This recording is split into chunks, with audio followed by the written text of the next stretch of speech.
चन्नू कुमार राज जी के चैनल को सब्सक्राइब करें ताकि आप तक नया वीडियो पहुंच सके।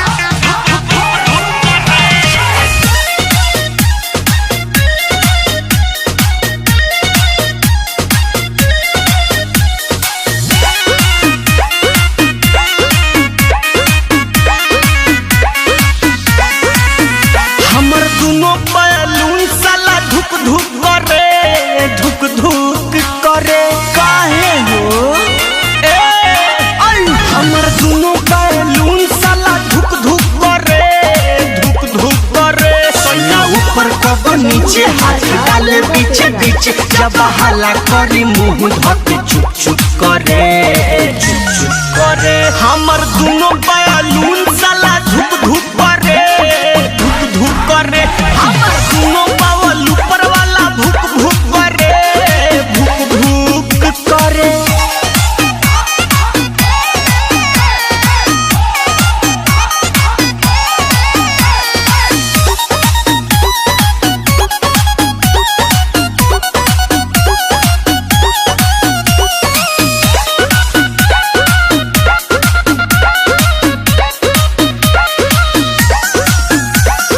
जाने का बलमुआ के भइल बाटे मोती लागता जवनिया के कोई दी छाती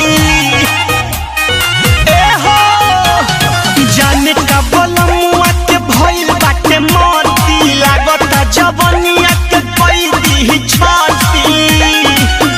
नहीं करेला आराम जब करेला के काम लगातार करे कब कब रुक करे हमर दुनो बैलून साला धुक धुक करे हमर दुनो बावल ऊपर वाला भुक भुक करे